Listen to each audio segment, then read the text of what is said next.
का त्रिआयामी सिद्धांत, ठीक है,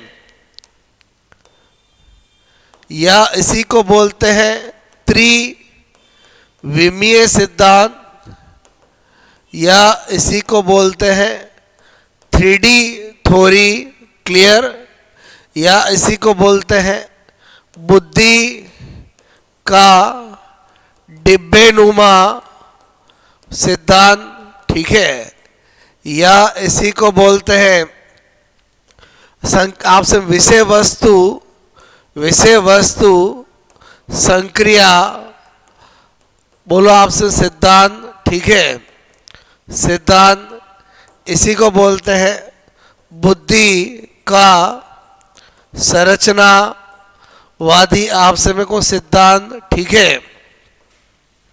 इनमें से कोई भी नाम हो आपको हमेशा पता होना चाहिए कि प्रतिपादक, ठीक है, प्रतिपादक कौन होगा, जेपी, मैंने कहा गिलफोर्ड, ठीक है, बोलो पूरा नाम है जॉय, बोलो पॉल गिलफोर्ड, ठीक है।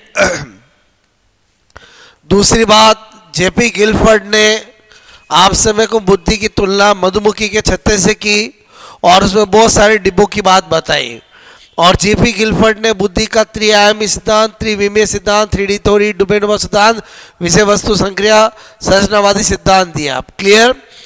और आपसे मैं कह रहा हूं इन्होंने बुद्धि के 3 आयाम, ठीक है, बोलो आपसे मैं कहूँ बताए, और वो 3 आयाम क्या बताए, एक बताया विषय वस्तु कंटेन, एक बताया संक्रिया, और एक बताया उत्पाद, क्लियर। उत्पाद मतलब प्रोडक्ट, संक्रिया मतलब ऑपरेशन। अब क्या कहना चाहते हैं, विषय वस्तु का मतलब क्या, बोलो आपसे मैं कह रहा हूं वह मटेरियल जिसके लिए मस्तिष्क में कोई संक्रिया होती है उसे विषय वस्तु कहते हैं, ठीक है। यानी संक्रिया का, बोलो आपसे मैं कहूं विषय जो होता है वही क्या होता है, विषय वस्तु होता है। संक्रिया क्या है, बोलो मैंने कहा किसी विषय वस्तु के लिए मस्तिष्क, ठीक है, मस्तिष्क में होने वाली क्रिया, बात समझ में आए बोलो। और उत्पाद क्या है, बोलो उस संक्रिया का परिणाम, ठीक है, बोलो मैंने कहा संक्रिया, ठीक है, अर्थात बोलो आपसे मानसिक क्रिया का परिणाम बोलो उत्पाद होता है। चलो ये तो सिंपल सी बात समझ में आई होगी।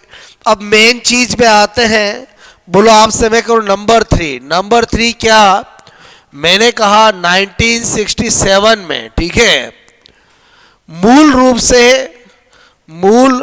से बोलो आपसे मैं कह रहा हूं गिलफोर्ड ने बुद्धि के कुल आपसे मेरे को 120 तत्व बताए, ठीक है, कितने तत्व बताए, 120। इन्होंने कहा विषय वस्तु 4, संक्रिया बोलो 5, और आपसे मैं करूं उत्पाद 6। तो आपसे मैं करूं कुल कितने हो गए, तो हम देखते हैं 4 × 5 × 6 बोलो 120 तत्व हो गए, क्लियर। अच्छा, ये तो मूल रूप से है। फिर मैंने कहा 1977 में संशोधन किया, बोलो आपसे संशोधन, ठीक है, और मैं आपसे कहूं बुद्धि के कुल तत्व 150 बताए, ठीक है। और इन्होंने कहा विषय वस्तु एक बढ़ा दी, विषय वस्तु को 4 की जगह कितना कर दिया, 5, और संक्रिया वही आपसे मैं कहूँ 5, और यहाँ पर उत्पाद बोलो 6। तो इसका मतलब कुल कितने हो गए, 5 × 5 × 6 करेंगे तो 150 तत्व, क्लियर।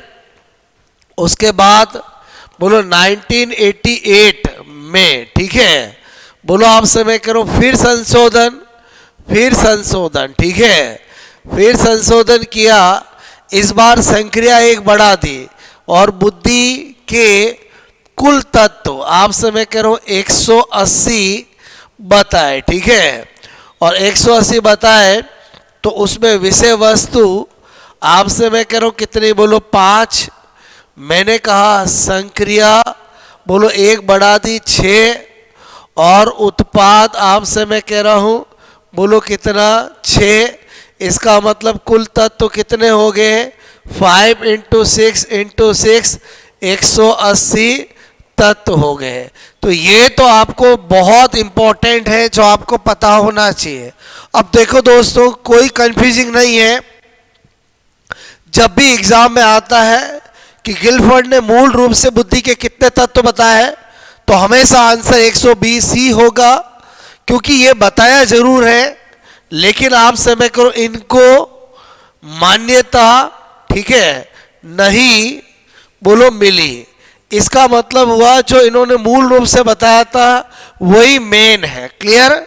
अब अगर एग्जाम में क्वेश्चन आता है कि बोलो 1977 में बोलो आपसे संशोधन के बाद कितने बुद्धि के तत्व, तो 150 आंसर होगा। 1988 में पूछे तो 180 होगा। कुछ नहीं बोले तो मूल रूप से गिलफोर्ड ने बुद्धि के 120 तत्व ही बताए हैं। यहां तक बात समझ में आई। अब एग्जाम में क्या आता है, हम भूल जाते हैं कि संक्रिया कितनी, विषय वस्तु कितने और उत्पाद कितने हैं। तो मैं एक एक चीज आपको ट्रिक से सिखा रहा हूं। अभी तक जो मैंने कहानी बताई, जो मैटर बताया, वो किताबों में लिखा होता है। अब मेरे तरीकों को सुनना कि आपको लॉन्ग टाइम कैसे याद रहेगा। तो सबसे पहले तो मैंने कहा आपको 120 का ही कैलकुलेशन माइंड में होनी चाहिए। तो आपसे मैंने कहा मूल रूप से गिलफोर्ड बोलो ने त्रिआयामी, आपसे मैं कह रहा हूं त्रिआयामी, ठीक है, सिद्धांत में बोलो बुद्धि के कुल तत्व आपसे मैं कह रहा हूं 120, ठीक है। अब आपको पहली ट्रिक तो क्या ध्यान रखनी है, ट्रिक है विषय। क्या ध्यान रखना है, विषय। क्लियर। क्योंकि आपसे मैंने कहा कि पहला वी से क्या हो गया, बोलो विषय वस्तु, ठीक है। फिर मैंने कहा से क्या निकलेगा, संक्रिया, और फिर आपसे मैं कहूं क्या आएगा, उत्पाद। तो आपको ध्यान रखना है कि शुरुआत 4 से करनी है, फिर 5 और फिर 6। क्लियर। तो इस तरह से क्या होगा, 120 तत्व होगा। अब होता क्या, एग्जाम में पूछा जाता है कि गिलफोर्ड के त्रिआयामी सिद्धांत में संक्रिया विषय वस्तु उत्पाद क्रम से होते हैं, उत्पाद विषय वस्तु संक्रिया क्रम से होती है, तो भूल जाते हैं। तो मैंने आपसे कहा ये ट्रिक आपके काम आएगी।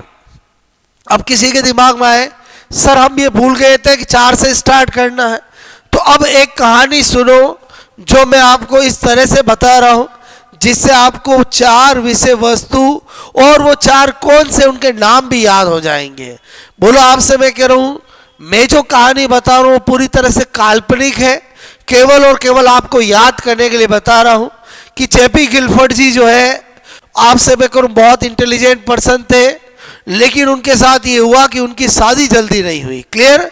तो आपसे मैं कह रहा हूं वो बहुत सारे बोलो आपसे मैं कह रहा हूं मंदिर गए कि आपसे कैसे करके कहीं पर भी बोलो आपसे प्रसाद चढ़ाऊं तो मेरी शादी हो जाए, और आपसे मैं करूं गिलफोर्ड कोई कितने भी प्रयास करने के बाद उनकी सगाई नहीं हुई। तो जेपी गिलफोर्ड जी को किसी ने कहा कि एक आपसे पंडित जी है उनके पास जाओ, और उनके पास जाओगे तो आपका काम बन जाएगा।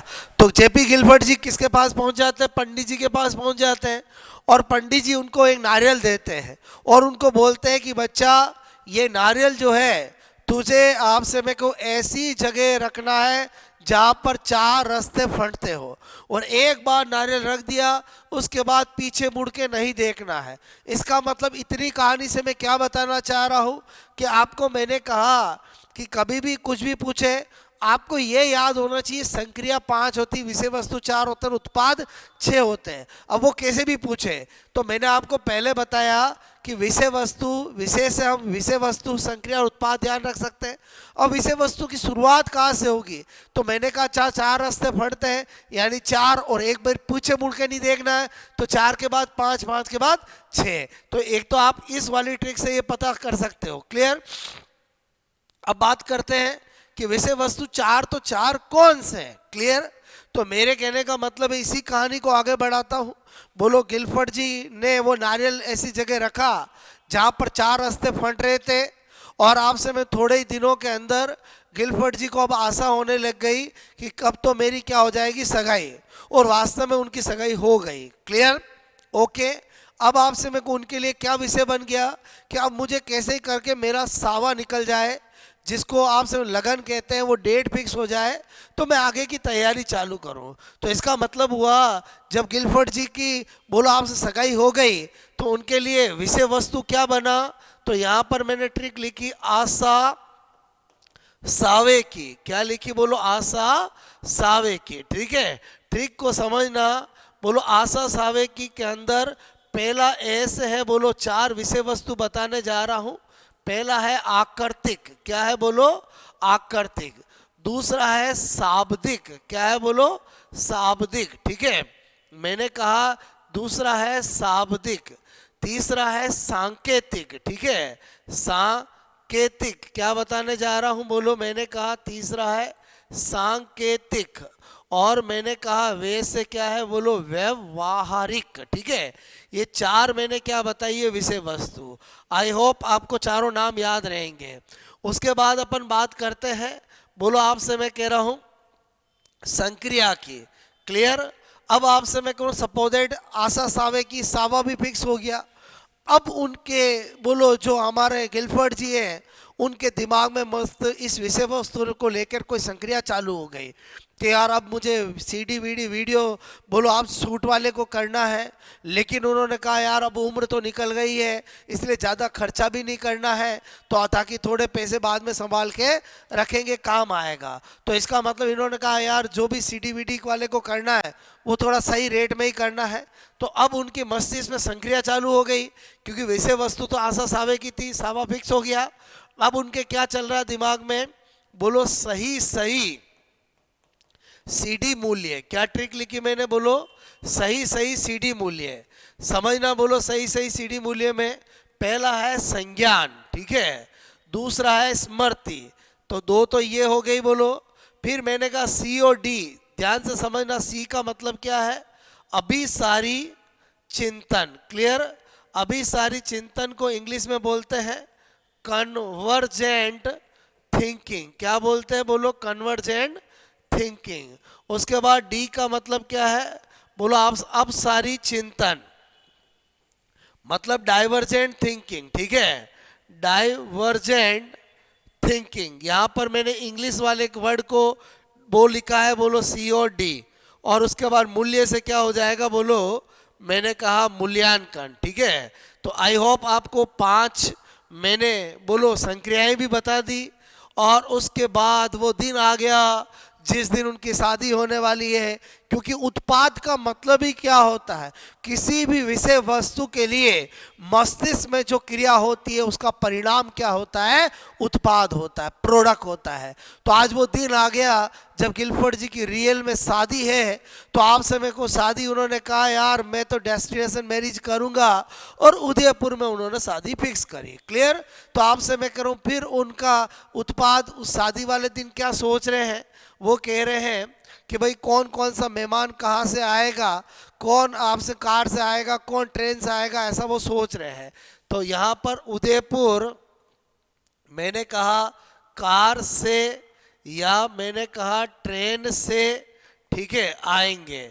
बोलो कौन, गेस्ट की बात वो सोच रहा है। क्लियर।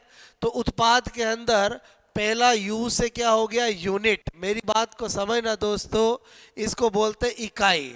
दूसरा मैंने कहा सी का मतलब हो गया क्लास, क्लास का मतलब वर्ग।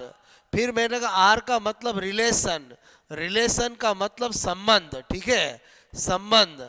उसके बाद मैंने कहा बोलो से हो गया सिस्टम, सिस्टम का मतलब तंत्र। क्लियर। उसके बाद ट्रेन का मतलब ट्रांसफॉर्मेशन, ट्रांसफॉर्मेशन। फॉर्मेशन, ठीक है, मतलब रूपांतरण, बोलो रूपांतरण। और उसके बाद आपको मैं क्या बताना चाह रहा हूँ, समझना मेरी बात को। उसके बाद यहाँ पर नंबर आएंगे, यानी इम्प्लीकेशन, ठीक है।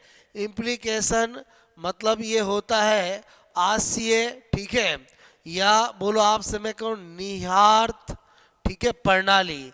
इसका मतलब होता है कि बोलो वर्तमान की चीज़ का भविष्य में उपयोग, उसको इम्प्लीकेशन कहते हैं। तो दोस्तों मैंने आपको ये और अंदर की बातें भी बता दी जो जनरल स्टूडेंट को याद नहीं रहती है। आपसे मैंने कहा सबसे पहले तो आपको 120, 150, 180 कब टिक करना वो फंडा क्लियर हो गया होगा। उसके बाद मूल रूप से 120 की कैलकुलेशन पता होनी चाहिए। संक्रिया, विषय वस्तु, उत्पाद, उत्पाद विषय वस्तु, संक्रिया, बोलो कब आपको क्या टिक करना क्रम से पूछे जाए तो वो मैंने ट्रिक बता दी आपको। चालू 4 से करना है, फिर पीछे मुड़ के नहीं देखना है, और पहला 4 मतलब विषय से विषय वस्तु, फिर संक्रिया और फिर बचा हुआ उत्पाद ही आएगा। फिर मैंने कहा विषय वस्तु की कैसे 4 नाम याद करेंगे, तो ट्रिक बताई आशा सावे की, आकृतिक, शाब्दिक, सांकेतिक और व्यवहारिक। फिर संख्या में बताया सही सही सीढ़ी मूल्य, संज्ञान और आप समय को स्मृति, सी का मतलब कन्वर्जेंट थिंकिंग अभिसारी चिंतन, डी का मतलब डाइवर्जेंट थिंकिंग अपसारी चिंतन और मूल्यांकन। और मैंने कहा उत्पाद में मैंने बताया उदयपुर कार से या ट्रेन से आएंगे, unit, class, relation, system, transformation, implication. I hope आपको गिलफोर्ड का सिद्धांत समझ में आया होगा। दोस्तों मैं क्या बताना चाह रहा हूँ, मैटर वही, चीज़ें वही किताबों में जो लिखी होती है, लेकिन मैं थोड़ा अलग तरीके से बता रहा हूँ। क्योंकि मैंने आपसे क्या कहा कि बोलो जब तक कुछ और डिफरेंट तरीके नहीं होंगे तब तक आपको चीज़ें याद नहीं रहेगी। क्योंकि मैं फिर बता रहा हूँ जो टॉप करते हैं, बोलो आपसे में वो वही चीज़ें पढ़ते हैं, बस उनके पढ़ने का तरीका अलग होता है। आई होप आपको गिलफोर्ड का सिद्धांत समझ में आया होगा। अगर आपने इस थ्योरी को अच्छे से सुना है और मेरे लॉजिक को सीखा है तो आपको लॉन्ग टाइम याद रहेगा और क्लियरिटी के साथ हमेशा याद रहेगा, कभी नहीं भूलोगे। क्लियर? कैसा लगा ये, बोलो आपसे मेरे को त्रिआयामी सिद्धांत का आपसे मैं करूं जो मैंने बताया, कमेंट्स करके बताएं। और अच्छे से मस्त रहे और पढ़ते रहे। Best of luck.